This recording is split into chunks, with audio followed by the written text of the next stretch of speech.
For the sake of time, I'd like to make one little announcement that I promised to do for the Thunderbird Youth Academy.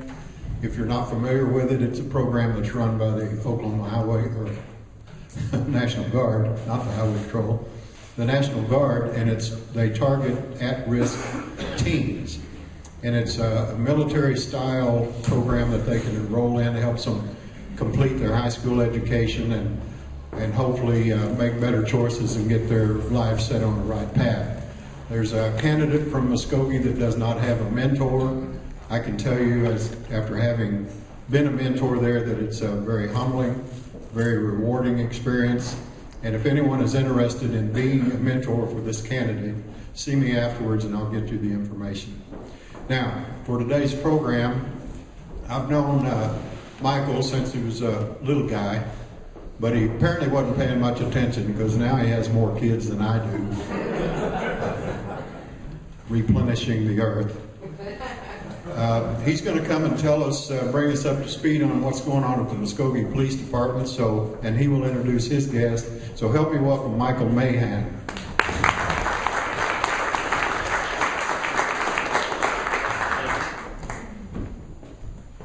Thank you guys very much. Appreciate the invite. I see a few folks here I know. I see Penny Camp. It's the second biggest audience I've ever spoke to. The one was your following that we used to do for a while there. So I appreciate you guys very much having us. I'm here today basically to speak about some community outreach that we're doing at the police department. Anyone here heard of the Citizens Police Academy? Oh, wow. All right, cool. How'd you hear about it? Facebook, Phoenix? Somebody came here, we had a program about it, I think. Oh, did you? Okay, good. I participated. You have been through it. Good deal. Well, the program is basically designed to sort of help educate the community. It's an outreach program between the department and just basically the average citizen out there.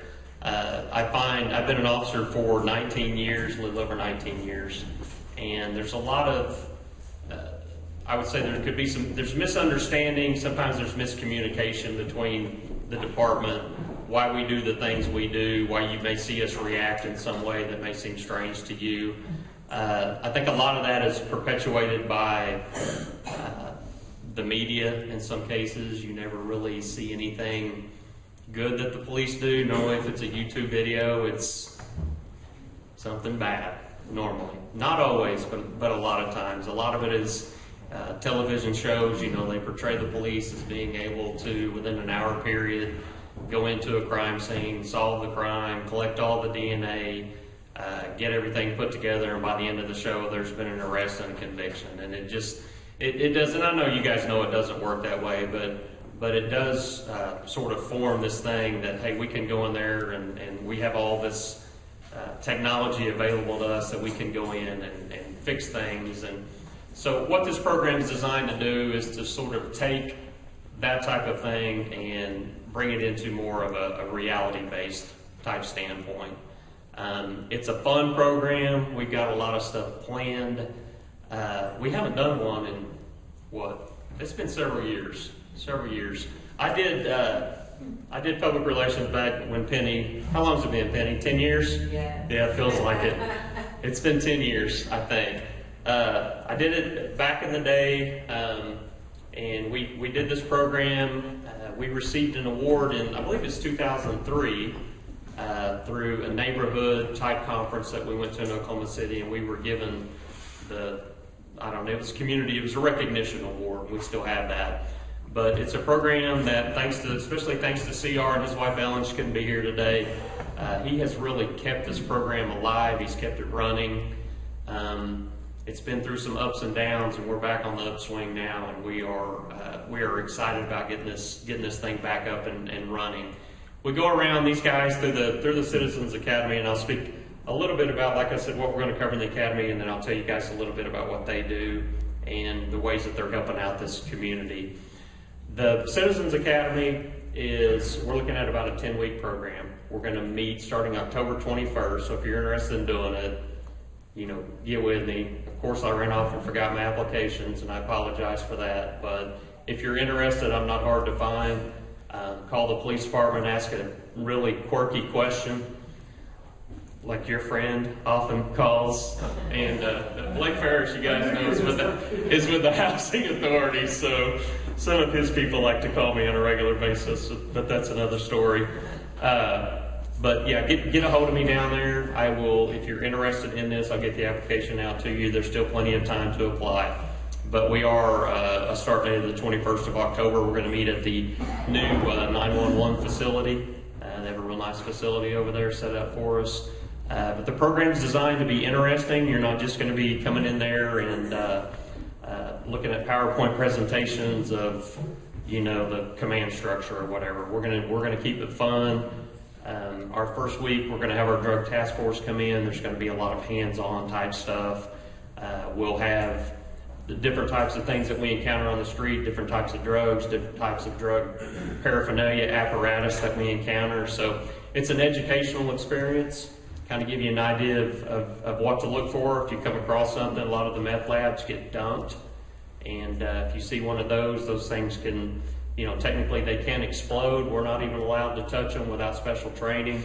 And so it's an opportunity to kind of get an inside look into that type of thing. The following week, we'll have the K-9 division come in. The K-9 division is going to come in, they'll do a demonstration. We'll do a bite suit demo if somebody wants to volunteer for that. I've never done it. I don't plan on doing it, but if it's something you want to do, I think we can probably make that happen. I don't want to do that. I got bit once in real life on a track by a dog, and it's not something I want to go through again, but I won't tell you where he bit me. But he remembers and I remember. That's all that matters. Suggestions for people to show up and do that with It was no fun. I can. It wasn't my fault. It was the dog's fault. I was doing what I was supposed to do. At least I think I was. We're also gonna go out to the gun range, and we're gonna let you guys. We're gonna bring in our SWAT team, which is our special operations team. And we're going to allow you guys to go up to our gun range and fire some of the weapons that they use. It'll all be supervised. None of this is required. It's just if you're interested in that type of thing, you can do it. If not, you can just kind of sit on the sidelines and observe. We're also planning on doing a sort of what I would call scenario-based training, where I say training, I mean it's more education.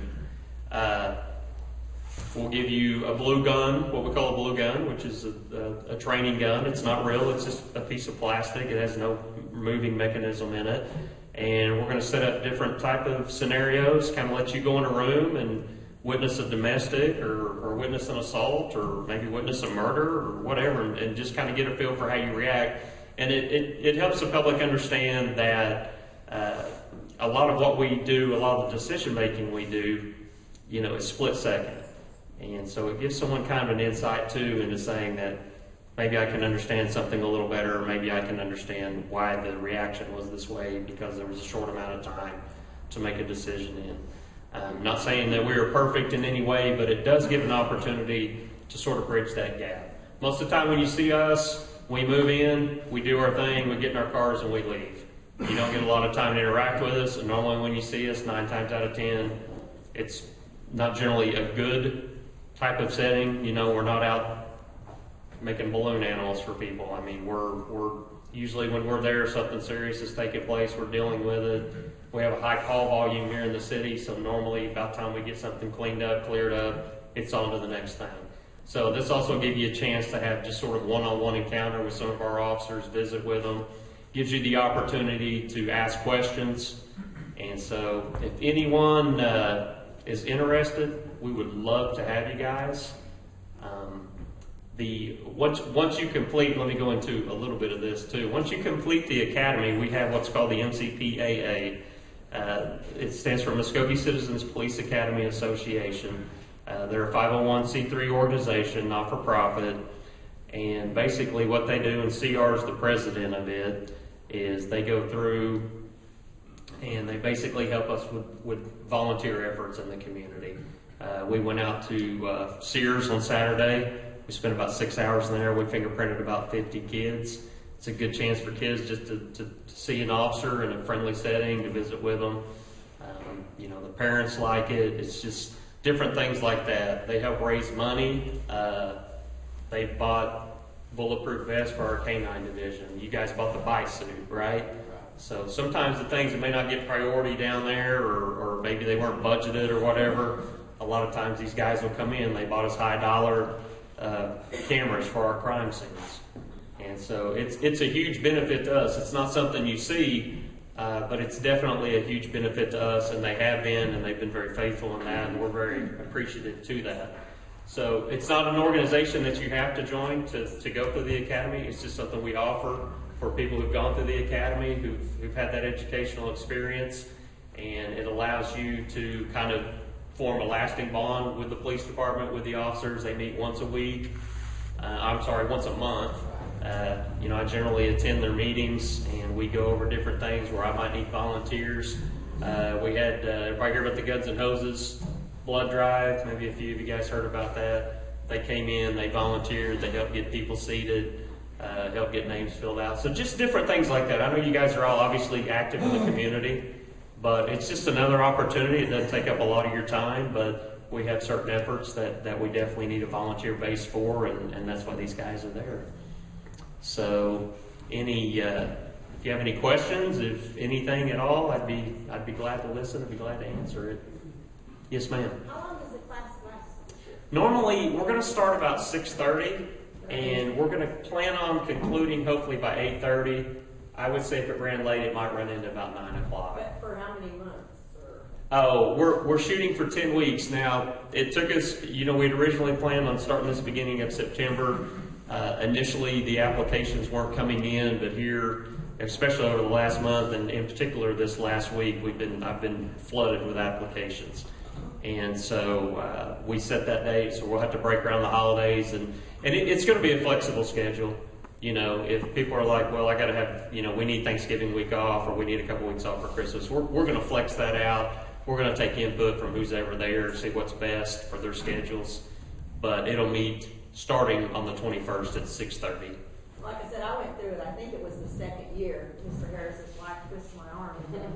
I can't imagine that. Yeah, I didn't sign up to be part of their group, but it was a very educational experience. Did you enjoy it? Yeah, and I did a police ride-along that was quite That's fun. another deal, absolutely.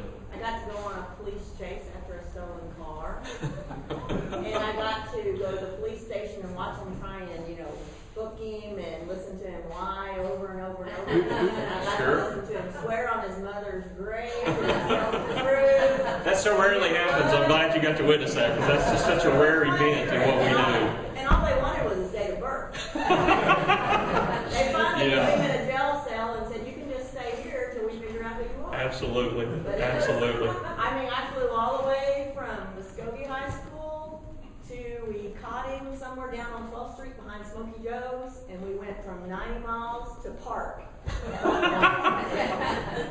be in the front seat. Did you remember put it in park? There's been a few where that. Yeah, he put it in park. Okay. He opened the door and he was putting it in park and ran off and left me there. And then they brought the bad guy and put him in the back seat because my guy and the dog caught him. He sat in the back seat and lied to me and told me he couldn't believe the dog bit him. Why'd the dog bite him?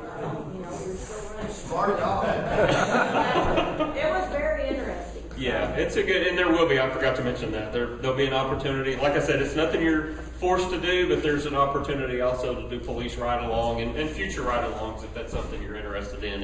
It certainly opens the door to doing that too. Needless to say, it was too exciting for me. I didn't sign up to be part of it. I like a quieter life. But you got to experience something some people just, you have to watch Cops or something to Today see. was very boring.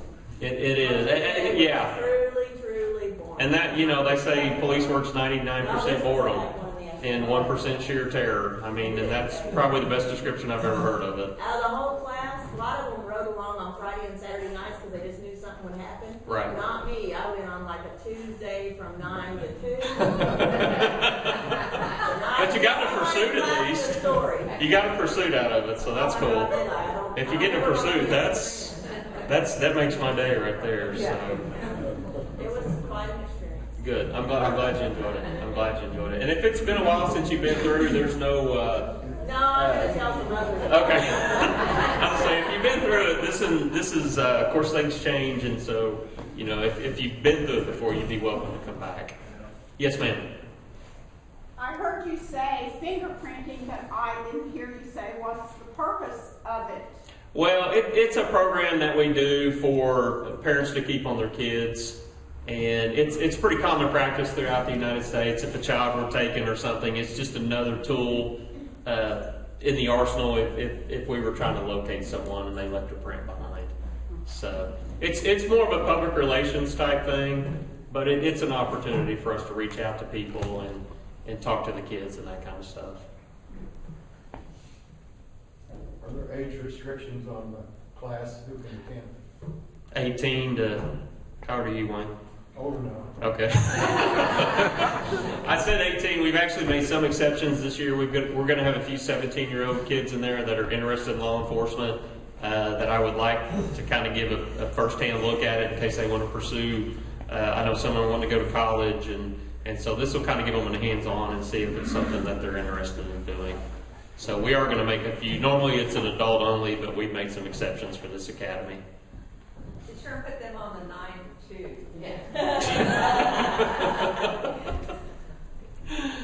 Anything? The guy I rode with now is undercover too. An undercover detective. Yes, sir. A DNA test, Yes. how long does it take to get back the results, and how much does it cost in general? I don't know the cost. I do know it is expensive. We're going through that right now. I'm sure you guys read about the gentleman that was killed out on Highway 69. There can be issues there with having to test DNA and that type of thing. It's an extended process. That's the same if we carry a test kit for drugs and we can give a preliminary indication of what type of drug it is, but it cannot proceed through the court process until the OSBI, which Oklahoma State Bureau of Investigation Lab, confirms what it is and sends us a document. And so DNA is the same way, and DNA is actually, it is used, but it's not used near as much as you would think. And that's, like I said, this is the opportunity for people to see that and understand that, yes, it does have a place, and yes, it is used, but it's probably not as common as people think it is. And that's why I say a lot of that's perpetuated by the media, because the big cases, DNA is used in. But a lot of your average cases that we see, it just never gets brought up. And it creates sort of an issue for us, because you get a jury and they watch that on TV and they want that. They want to see that there were prints. They want to see that there was DNA. And a lot of times it's just not there. And so sometimes in what we do, it can be harder to convince a jury of something like that, because they watch TV and because they think, well, shouldn't this be here and shouldn't they have this? And then we know beyond a doubt this guy did it. And in a lot of cases, the stuff's just not present. So, but it takes several weeks. So I've never been on that, because that's more of that's not within my division. So I can't say of a specific case that I've worked with, but we're talking several weeks. Anytime we do a chemical analysis, it's going to be several weeks to several months of a process. Yes, sir. Kind of on the same subject, I've just seen this on the news lately. It was not in Muskogee, I don't know if it was Tulsa or Oklahoma City, but using DNA to identify property crime, like broke in the house and left a few drops of blood. And the one I just saw last week, the burglar actually used the toilet, did not flush it. They got his DNA and found it. Okay. Is that the way of the future on property? Well, I hope that's not the way of the future. I actually had a case like that. Well, I hate to, gosh, is everybody not eating? Well, I had a similar case to what you just described, where a guy defecated in a home, and the guy wanted us to take DNA. There's actually no DNA in that, so I don't know why that story was that way.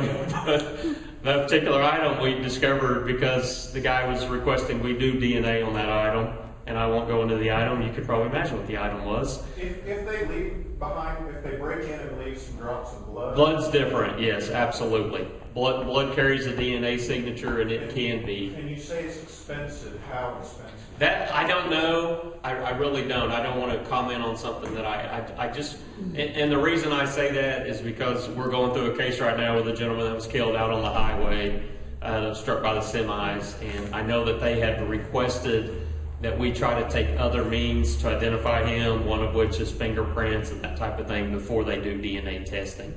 And so it's my assumption that that is because of the cost of it. Yes, sir.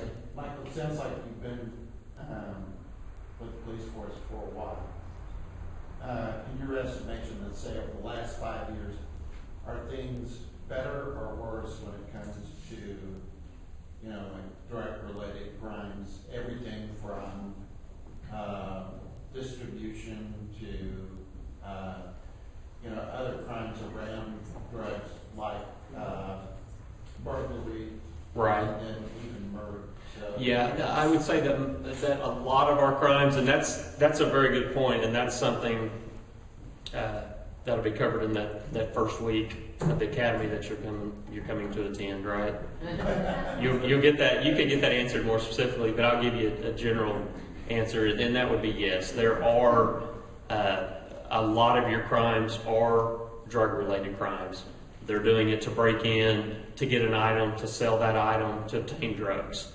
A lot of your one-on-one personal crimes, we had a recent deal where a couple guys were at the Creek Nation Casino, and a couple ladies took them home, and they go to an abandoned house and they get robbed, and they happen to have prescription drugs on them, and those got taken. Well, the reality is most of those cases are drug-related. They're telling us what they want their version to be. The reality of it is you probably look at that situation and go, they knew they had drugs, they set up a robbery to get the drugs. So yeah, a lot of the crime and a lot of the drugs that we're seeing now, and in particular the synthetic cannabinoids, which is, are you guys familiar with that term? I don't want to get too, but spice, K2, that type of thing. Haven't done this as long as I've done it. That's the worst drug that I've ever encountered since I've been doing this. You know, you see the effects of PCP on an individual, sort of the superhuman strength, that type of thing. This stuff, it has brought that just to a whole other level. A recent case we had a kid that smoked some of the K2. He jumped out of basically there was a plate glass window. It was a two-story home. The plate glass window was basically between the first and second story. It was high off the ground. Jumped through that window, landed, bounced, took off running from the officer. We chased him, lost him. Get a call of a guy breaking in a home. He jumped through the window of that house. So we're talking like Bruce Willis, plate glass. We're not talking opening the window. We're talking diving through open windows, crashing, looking around thinking I'm not in the right place, jumping back out. And so it has had we've got video, I may be able to show that in the Citizens Academy, of a gentleman that he's probably 400 plus pounds and completely nude. And a guy, and this happened in Muskogee, it's not something you probably heard about. Guy's driving down the road and he's punching windows out of vehicles, just punching them out. And fortunately, we were able to taser that guy and get him in custody. But same thing, K2. The thing with K2 is, and this, like I said, is something they'll go into, is it's the chemical composition is, we don't really know what it is. And so the state can define marijuana because they can say there's THC in marijuana. They can define cocaine because it has certain elements that match a particular chemical signature. Well, in the case of this stuff, they can't because it moves around and they change it. About the time when they're going to figure out what it is, they're going to change one chemical component of it. And so it makes it very hard for us to deal with, to outlaw that particular thing. They spray it, basically they line up a bunch of weeds and they spray it. Well, they're spraying it with like what you'd see, you spray what you'd spray bugs or kill weeds with. So, if I go over here and I hold it a little bit longer, then this gets a higher concentration. This maybe not as much. Oh, I'm holding it here a little bit longer and I'm overlapping, this gets more. So there's no way to know the effect on it. We had a young kid die that took it. Went in his home, he was 16, and it turned out to be fatal for him. The city is dealing with that now through a public nuisance ordinance. But basically that just says that to possess that item creates a public nuisance. And that's the only way we can enforce it. We can arrest on it, we can write a citation. So it's one of those, they've gotten ahead of us so far, and there's too much catch up right now, and until they figure out a way to do it. And then, like I said, once they do it, switch up one chemical composition, that law no longer applies now. So, but a lot of the crimes we get, yes, in general, yes, are drug related. Yes, sir. Tasers have been around a long time, long enough to form your opinions. What's the general opinion of the police force? Is it a price issue, or room on your belt issue, or safety issue? What is it? Good question. One, it is they are expensive. The average taser $800 to $900. The average Glock 22, like I carry, $425 to $500 for law enforcement. So it's a weapon that does cost more than the average sidearm. In terms of effectiveness, best tool I've ever seen in my career. I carry a taser. We are required to be tased before we can carry it. It's not anything I would recommend. Honestly, worst pain I've ever experienced in my life. But it's 5 seconds of pain, and then it's over, and you can recover, at least from the physical. I think I've got PTSD a little bit from that thing, because if you fire one off in a room, one of the shifts, they always test their tasers at the beginning of shift, and I'd have to explain the whole workings of a taser, but there's 2 ways. One is, you put a cartridge in it, and it fires that cartridge out, and it fires the typical 2 wires and the rounds you see. And the other is you can remove that cartridge, and you can use it as like a typical stun gun, but it's much higher power than what you would see in the store. And so the guys, they take the thing out, and they click it, and it fires up, and it's just, for those first few weeks when you hear that, you just, I'm telling you, it's a different feeling once you've had it. But the taser, yeah, it is cost prohibitive. We are trying to obtain more of those. But given the situation I just spoke about, where we had the gentleman who was nude, who was high on the K2, who was, literally, we have him on video walking up to his truck and punching the window in on the driver. Had we had to fight that guy, I would say that probably could have turned into a deadly force situation, because you run out of options. Your pepper spray, if it doesn't work, your next are strikes. If someone's high and they're not feeling pain, a typical strike or a typical use of physical force is not going to affect them. If you don't have the taser to go to, and you're starting to lose, and you're in a situation where now your life has become threatened, you're going to go to your firearm, and you're going to end up using that, and you're going to have to end up using deadly force. Fortunately, with the taser, the size and that doesn't really matter. As long as the leads go in, as long as it's used properly and effectively, it'll drop anyone. And it's a pretty amazing thing to see. But yeah, the cost of those is higher, but I'd like to eventually see everyone get one, because they're a huge tool to have at our disposal. How much does it cost to fire one taser shot? I don't know what the actual cost of a cartridge is. That's something I'd have to look up for you. I'm going to reasonably estimate $20 to $25 probably for a cartridge. And like I said, it's not a guaranteed deal. I mean, there has to be certain placement. I've had a situation where I deployed a taser, and the guy was sitting down, and part of the taser went to the clothing, and the clothing wasn't where he wasn't attached to the body. So fortunately, it freaked him out enough that he didn't want any more, and he went down, and there was no more issues. But generally, probably $20 to $25. But the thing is, especially on something like that, the other guy, I think that situation, we would have had deadly force. So the fact that you're able to use that on him and stop that situation is a huge benefit. So, anything else? Anybody going to come to my Citizens Academy? You are? No, the question I had that you indicated was fatality on the highway. Yes, sir. Without violating any confidentiality, is that still an unknown person? Or? Yeah, I mean, we have an idea of who he is. We obtained, there was some identification found at the scene, and we believe it's that individual. I work with the media aspect of the police department, so I'm getting calls every few days. Hey, has there been an ID? And right now we're in a situation. The family knows pretty much who it is. This individual is missing. That person that's missing, it was his ID that was found. But we have to wait on an official ruling from the medical examiner before we can release it. Thank you guys very much. I appreciate it. Appreciation. Oh. And, now, This is the pin I commented on. Thank you This very is, much. this is to benefit people who don't have enough food. So we brought chicken out there. You betcha.